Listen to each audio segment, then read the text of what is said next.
Welcome to my full platinum walkthrough for Death Stranding 2. We're going for every single trophy in an optimal format. I'll be guiding you through everything. Be going for fast and simple strategies along the way. I'll be skipping cutscenes. This is a walkthrough, of course, so if you want to watch cutscenes, of course, you can watch them all yourself. I don't want to spoil them for you. All going through in this is kind of like pure gameplay, and I'll be guiding you along the way. Every step of the way, guys. So these things first, these notifications, these are deluxe edition bonuses. If you don't have them, don't worry about it. They just give you things a little bit earlier, which you might get. For example, I get the gold versions there, but you still get the normal versions when you're playing the game. So go through my settings. Yeah, so comparing this to the first one, the graphics are very similar, but they look a bit more crisp in this game, I find. Yeah, just look a bit more polished, the graphics do. And they've changed a lot of the menus. The gameplay is more or less still the same. They've just changed the menus. They've swapped some of the buttons around as well. So your scanner used to be on R1, now it's on L1, which makes things a bit awkward. And punches on circle now, where it used to be on square before. Yeah, they've switched some of the buttons around for some reason. So once you get through settings, going to go new game. The trophies are a little bit easier than what they were in Death Stranding 1. You don't have to play in hard mode no more. You do have to play in casual a bit later, because you have to get S ranks on casual or above. And your birthday, check any day. Yeah, you have to play in casual or above to get certain S ranks. They don't count on story, but that's later when we unlock standard orders. For now, until we unlock them, we can play on story if you want to. So once you begin, yes, for now you just have to get from A to B, and I'm just going to come down this hill. You don't have to do this. You can do side exploration if you want to, guys, or they take different paths. I'm just showing you like an optimal way through this. So if you slide down this hill, you'll lose all that cargo, which you don't need. Yeah, you don't need all this. And as you can see, Sam rolls down hills pretty fast now. Yeah, and recovers quite quick as well. So yeah, we don't need ladders, don't need ropes. If you get down to the bottom, then you can just double jump more often. Double jumping seems to be better in this game. In this one, seems to be quicker. Yeah, your movement options seem to be a bit better in Death Stranding 2. You can slide as well now. Sliding is actually really good. It's one of my best new features so far, because when you're going downhill, you go downhill mega fast if you slide down it. You'll see a bit later in the video just how useful the sliding is. But them spiders, don't worry about them for now. They can jump on you if you run into them all, and they kind of like cover the screen for like a moment, but they eventually fall off as you lose grip. So yeah, I'm just making my way along the surface, guys, along the ground, double jumping along the way. When you double jump, you need to normally wait a few seconds before you try it again. You just press jump and you'll get a prompt to press jump again to double jump. But if you keep pressing jump too quick, it won't trigger. There's like a cooldown on it, and each time you press jump, the cooldown begins again. So if you keep pressing jump, it might not never double jump. You have to like press it, wait a few seconds, do it again, wait a few seconds, do it again. If you've got more cargo on you, then you're less likely to double jump. It has like more of a cooldown. You normally have to be at a certain speed as well to do it. And depends on your terrain as well. So when you land, try not to land on any kind of like little stones, because it can make you kind of twitch your ankle a bit, guys, and slow you down for a moment. But yes, along here, there'll be some like little quakes or tremors. You have to hold L2 and R2. You don't have to, but if you don't, Sam's going to fall on his face. Well, you or Lou will. One of you will. So yeah, try to hold L2 and R2 when the quakes happen. And I'm just continue doing this, double jumping. So the reason I come down here, because it's easier to double jump down here than what it is going along the ridge of the mountains. I know going along the ridge of the mountain, it looks nice around you. You can see everything's a nice view. But yeah, you can't really double jump, because if you do, you're going to land a bit iffy and maybe fall off. But I know when you slide down that first bit near where you spawn in, you got this nice, I mean it's a bit zigzaggy, but it's a nice flat path more or less to your objective marker. So yeah, the first kind of part of the game, it's more of a, as you can imagine, an intro like Death Stranding 1. Yeah, it's very slow to begin with, but you do start unlocking things a bit earlier, which is nice. I mean, this video we're probably about 5 or 10 minutes away from unlocking the motorbike at the end of this video. Which is nice, and like I say, you just seem to move a bit quicker. You're not as restricted early on. Yeah, not much happens, but the game, it pushes you forward a bit better. In Death Stranding 1, in the first area, there's a lot more to do, and it could it could kind of overwhelm you a little bit. But here, there's not too much to do, so it kind of pushes you along a bit better in terms of getting you through a story. I don't know, that's how it feels to me. I mean, you might think it's something different. And these steps on the floor, that's not because I've already done this. This is the first time I've started on this account. That's because somebody on my friends list, actually on my other account, which I'm practicing this on, I took the same route. So they're my footprints on my other, one of my friends on my other account, which is pretty cool. They already show up on my game. I guess at the moment, because not many online things are going to be around the world, you're probably more likely to see your friends' structures and paths and whatnot. So you got dialogue options now. Yeah, this is the first area you reach. Yeah, dialogue options, it don't really matter what you pick. It's normally a bottom option to progress. Bottom option to progress and crack on. The other options give you more dialogue, which of course, if you want to read them guys, read them. Remember, this is a optimal guide. I'm showing you only what is necessary to get towards a platinum. So now you've got your like little thumb link. Yeah, it's no longer a cuff link, now it goes on your finger, your thumb. So once you first get control back on the map, you have to press left on the D-pad to come to like a little menu, and then you need to open your cargo management. Yeah, like I say, slightly is quite a bit different to Death Stranding 1. So come into cargo management, press square on everything, and then put it in your backpack like so. Your full backpack can come off now, by the way. Yeah, so you put all your cargo in your backpack, then come back into the map. Now when you come into the map, hold square on Sam's location. That's it, hold square and then let go, and then go over to the objective and hold square again, and that draw a route. In Death Stranding 1 you had to hold square and draw the line while holding it. Now you just hold square where you want to start the line, and then hold square on the destination you want to finish the line. That's all you do. You don't have to hold square for the whole time now. That's it. And now once I get control back, I'm going to drop all my gear except for the quest item. Of course, it's all going to slow me down. Don't need it all. I know what I'm doing. Yeah, I don't need any of that gear. Just like in the first game, most of the stuff you have to begin with isn't that useful. I mean, it helps a little bit if you don't know what you're doing or if you're going in blind. But yeah, if you want to take an optimal path, you just want to be running almost straight from A to B in this first part of the game. The motorbike's handles a bit better. It doesn't seem as good as going up rocks and things or jumping. The jumping doesn't seem to be as great what I've seen so far, but it handles a bit better, what I found. And it's nice, when I first watched videos on this, trailers, and I saw that you actually sit in the front of the vehicles now. You're not kind of like in the back or in the side. You sit in the front.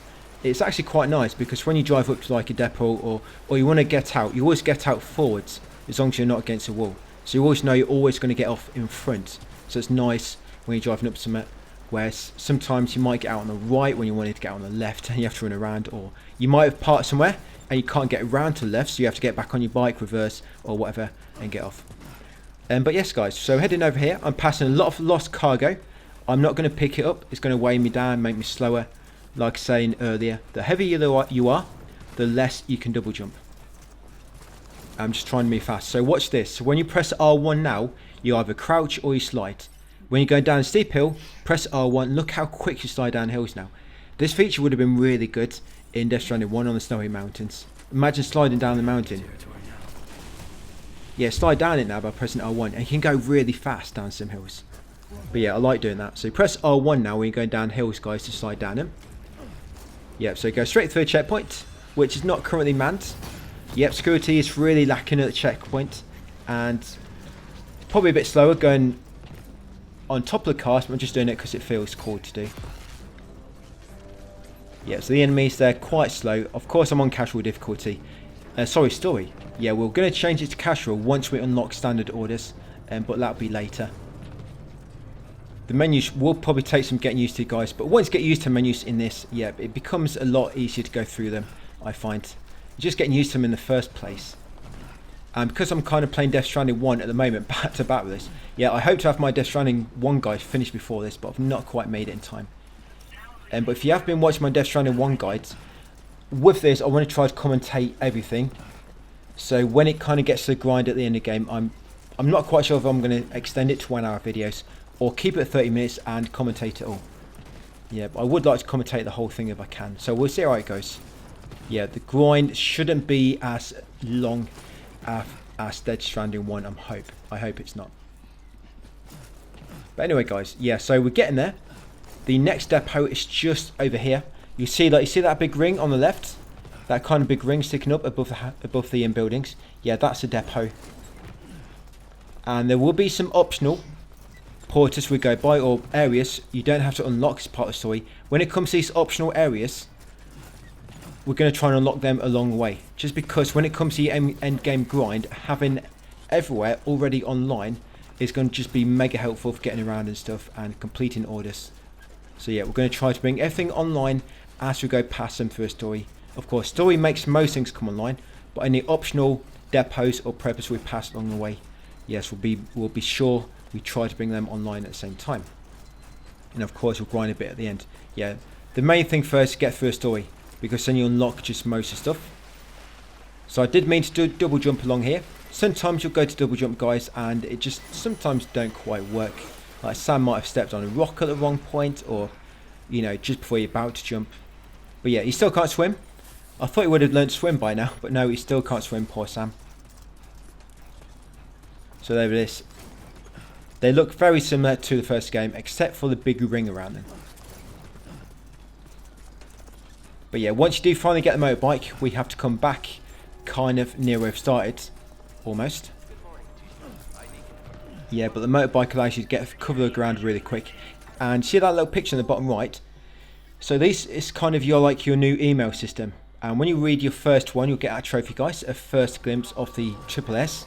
Yeah, it's like your new email system, guys, but I guess it's a bit more modernised now. You've got photos and whatnot on there, like so.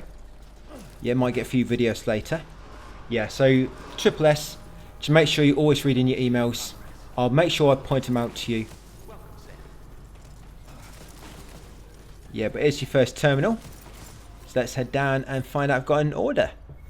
Yep, so deliver and report. When you come to these terminals, if you just spam cross button, you'll automatically go into the top option and go straight into the order, and you'll automatically report it in. Yeah, when you're reporting an order back, just when you interact with the terminal, keep spamming X and you automatically choose to hand it in. So it's your first trophy, guys. Second trophy, starting point. That's to bring your first place online. Got some new weapon data there. Yes, that weapon data says it can harm all different targets. That doesn't mean BTs. I thought it may do when it says different targets, but no, it does not work on BTs yet. We'll get grenades first for them later. So dialogue options again. If you want more story, pick the other options. But once you're ready to move on, pick the bottom one. Yeah, pick bottom option once you're ready to move on. Yes, you've got a new private locker. Now you can decorate the walls with some photos. So first going to take a shower, guys. That's it, a bit sweaty. Yeah, we need to change our underwear as well. That's it. And once you've done that, we're going to take a photo. So when you take photos, you can actually put them on your wall. Yep, so it's like that. That's just for liking something. I pressed right on the D-pad. I'm not quite sure why it worked then. I actually meant to press left. But yeah, just like anything when you come across like a player sign or structure, and you'll get a trophy. So yes, take a photo, press left on the touchpad, take a photo, guys, and then you want to look at the wall. Sometimes the prompt doesn't appear. You need to kind of like look at right between the picture and your clothing on the back wall. That's it. And then try to change picture, pick the picture you took just a moment ago, and you'll get a trophy, guys. Yeah, it's not a great photo. I think it's more looks like it's off my chest area, but we'll do for now. Yeah, you get a trophy for putting one of your own photos on the wall. Right, so back over to the terminal. Let's take out another order. Your next destination. Yeah, it does take a moment getting used to, especially if you've played Death Stranding 1 recently, which I've been doing. Yeah, but I do like this new map. I found the old map, it's a bit tricky sometimes to tell about the elevation and about what the path was like, but I find it's much easier to like identify what the paths are like now. So what I did then, I just had to draw a path again. I'm just going to put the 2 cargo on my back, and that's all I want. We do not need anything else. If you want to take some else, you can do, but you really don't need it, guys. Right, so once you're good to go, let's head out and make our way to the next prepper.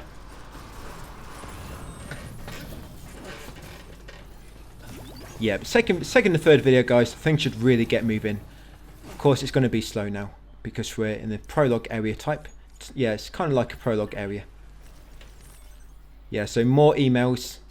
Like I say, make sure you keep checking up on them. Yeah, so we're going to go through a mule camp in a second. I'm going to run past all the enemies. The enemies do seem a bit better now, the AI, compared to what they're like in Death Stranding 1 on EC. Now they do actually, if they get near you, they will attack you. Whereas on Death Stranding 1, they were quite easy to get away from. Yeah, now if they get within like a certain range, they will hit you. But I did try shoulder barge. I'm pretty sure I did try shoulder barge in this, and it did work. But when I try doing it now, it don't seem to work. Shoulder barge on Death Stranding 1, you used to like hold L2 and R2, so you're holding your straps on your backpack, and you press square. Oh, it's because I'm pressing square, that's why. It's circle. I'm pressing the wrong button, of course. Yeah, remember, attack is circle now. It's no longer square. I have tried to change the controls around in the options to put them back like they were on Death Stranding 1, but I can't find a option to switch them. Maybe I can in the PlayStation menu. Maybe I can do it there. I might have to, because it's just weird having punch now on circle when it used to be on square. And same with the scanner, that used to be in R1 and now it's on L1, which again, it's a little bit weird to use. Yes, that's what I've been trying to do. If you hold L2 and R2, guys, to stabilise yourself and press attack, which of course is circle now, you'll do like a shoulder barge, and that can work well on enemies. Because the thing is, when you try and do like the knee or the body slam, you have to wait a moment for yourself to recover. But yeah, if you do a shoulder barge, you just barge them and you can carry on running. So that's why I like it. So straight up here, I'm going to get this vehicle. So this vehicle is in the furthest tent. Just keep scanning and you should see the icon. It's a mule vehicle, so you can't really do much with it. We don't have generators unlocked yet. So quickly get past here. And you're going to see now how quickly these rivers can come in. So it's kind of got like dynamic weather effects now. I mean, before it's just timefall, which is dynamic, but now you've got water and everything. So this is like a riverbed. You see that water just coming out of nowhere. So yeah, be very careful when you're in like a riverbed, because water can come on very quickly, as you just saw. Be ready to get out. That's it. I'm just heading out all the way across to that marker in the distance. Your double jump, by the way, can cross some very large gaps. Yeah, double jump can cross some very large gaps.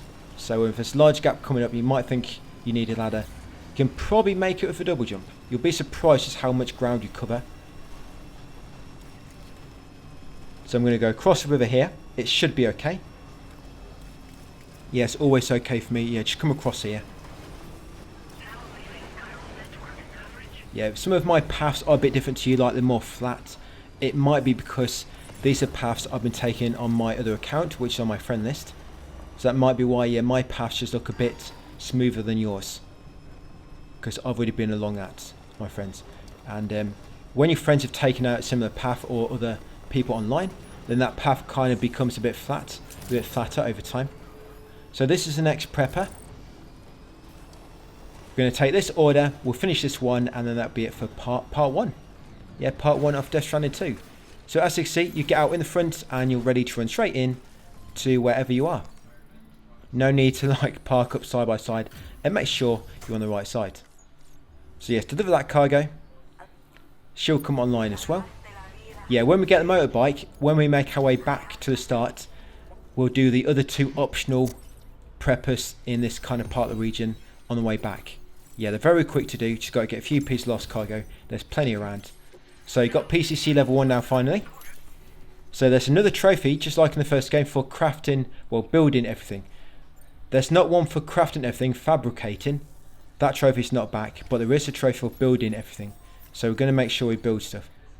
So there's dialogue options there. I chose the bottom option just to continue. If you want more story, of course, pick the other ones. And so for this one, you don't need to plot a route. Just go through the objectives. It'll show you what you need to do. Grab a PCC level 1. There's one already made for you, but I'm going to craft one more because we can craft 2 buildings so far. A watchtower and a post box. I'm going to put a post box down so that the postman's got somewhere to put letters when he brings them for the prepper. And I'm going to keep 1 PCC to build a watchtower a bit later. This quest does ask you to build a watchtower. You don't have to put the watchtower down to complete it, I have run straight past it before, but we're going to put watchtower down because we have to anyway. And why not do it here, where they want you to? There are like little side quests now as well, called Aidel quests. They are. We'll do them a bit later. Not going to do one yet, just because it's out of the way. But yeah, so I'm going to come up here. So you see that sign? If you see any signs like this, just spam the right part of the touchpad. You'll like it, and you'll get a trophy I got earlier if you haven't done it already. I'm going to put a post box down. So yes, any letters, guys, put them in here to make sure they've got a few stamps on them. Yes, and no, not quite there. Obstacle. There we go. Load that post box down. You don't have to put one down here if you don't want to. Like I say, we do have to build everything at some point, so why not start now? Then when it comes later on, we won't have like a massive amount of things to craft all at once. You're just going to have to like craft them as we go along and get a trophy as well. Guys, putting down your first structure. So this river, in a second, you'll see it kind of just suddenly dry up. It will just disappear. But if you double jump, you'll get through most of it. Yeah, watch it just disappear when I get to the other side. Yeah, it will just like vanish. Yeah, there we go. It's gone. Just like that, the water's gone. Maybe Sam sucked it all up in his cheeks. But yeah, it's definitely gone, that water. So that's how quickly water can come and go. So just be careful when you're kind of like walking through them dried up riverbeds. Right, it's going to make our way up here next. You're going to come across some more spiders. There's a trophy for killing a gold one of them. Or capturing one. But we'll focus on that later. But yeah, them little critters, they don't do much. But yeah, there is a missed trophy related to them later for finding a gold one. So we're going to continue up this path. There are a few paths you can take up here if you check your map. But I want to take the one which is more or less more flat. Yeah, this path is quite good. There's going to be a steep hill at the back of it. And it's going to allow you to go down into the Mule territory really quickly. So here, take a right. Yeah, continue up here. Yeah, so this path is white. But on my other account, it was like all dark and like foresty as well. Like there's more trees about. But now the path is more distinct. It's easy to see. And if you find my video a little bit dark, I'm going to brighten it up a bit. When I was playing this, it seemed really bright for me. So I thought the video would be quite bright. I know recordings are normally a bit darker. Because the game is so bright, I thought it'd be bright on this. But it looks a bit darker to me when I'm watching it back. So yeah, I might increase the brightness slightly for the next video. And just see how it goes. So yes, more lost cargo. Like I was saying earlier, if you want to grab lost cargo, you can do. I mean, if we needed it to get the facility up to 1 star, I would be grabbing it. But I know the facility will go up to 1 star by just taking the story equipment. Providing, I guess, you don't destroy it too much and take it back in one piece. But yeah, if you ever want to just grind a bit, guys, and raise the facility up a few stars, you can do. But remember, sometimes there will be facilities they'll get locked. Not locked, but their progression, their star ranks will get locked due to maybe story progression or emails, things like that. So just keep that in mind. You can't necessarily get everybody up to 5 stars the moment you reach them. So here we are. Like I say, what goes up must come down. So you can slide all the way down here and see that objective marker. You don't have to put down this watchtower, but why not? We have to put one down anyway. Somebody else can use it, get a few likes. Yep, so lob it down there. There you go. Right, and again, you can come down here and slide all the way down to that tent with the first cargo in, hopefully. I mean, steering is a little bit harder when you slide in like this, so watch out if you don't fly down into any walls, anything like that. Yeah, so I meant to barge this guy, but I pressed the square instead of circle. I mean, I eventually do knock him out, but you don't have to knock him out. I do normally just run past him. But yeah, I did mean to barge him, but I messed it up. So there's your first cargo. Yeah, so grab that. Cargo for this order. And there's one more we need to get. So it's over there across the water. So I'm going to double jump to get across. Look how far you can double jump. Look at this. So that looks like quite a big jump, and I cleared it. I wouldn't say mega easy, but I still had a bit clear. I still had a bit of clearance, didn't I? So yes, up here, quickly grab a second one, of course. Careful you don't get your cargo knocked off you. It will take a slight bit damage if it gets knocked off. Grab that cargo there. That's it. And then come back out the back, come over to this tent nearby. And behind it will be some ruins. Now, you want to make sure you got the ruins where you can see the doorway up ahead. And yeah, if you look ahead, you should be able to see like an archway. There it is. leading up into the woods. So you want to take this path and then go left near the top. There'll be a big hill slide down again, guys, and it takes you to the next prepper. Now it's one more depot after this, and that's where we're going to get a motorbike. So the motorbike is very, very close by. From here, we go up the hill. There'll be like a little encounter. You go up the next hill, and there is the depot where you get a motorbike. Then we go all the way back. Like I say, unlocking a few more optional preppers along the way. And just watch out for your boots.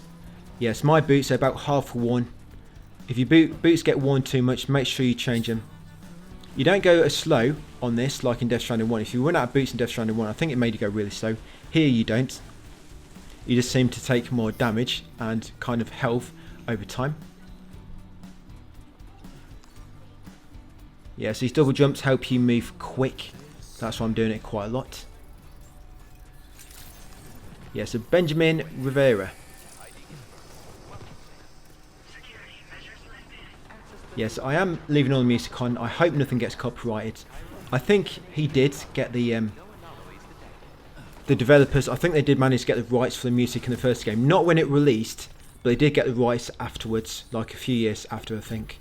So hopefully they've got rights to this game, you know, when the game's released. We'll see. We'll see if I'll get copyrighted for anything. But yes, deliver that cargo, guys. So that S rank, you need to complete 10 standing orders of each category with that S rank. But like I say, standard orders. These are orders for Sam. They're not the same. So all right, doing casual until we unlock standard orders. So unlock blood grenades now. We're going to be using them soon for this next mission. We'll also unlock time for shelter. We'll put one of them down in the next video. So in them dialogue options, I picked the bottom option just to move on. And we're going to go down to private room. So what they do now, which is quite nice, when you get control back in the private room, most of the time you'll be automatically looking at the door to exit. So if you keep spamming cross, to get control, you'll exit straight away like this, which is quite nice. And yes, so these are the 80 requests. We'll do one of them in the next video. And check my emails, or sorry, my triple S. I'm going to make a save, guys, and that'll be it for part 1. So thanks for watching, and hopefully I'll see you on part 2 tomorrow.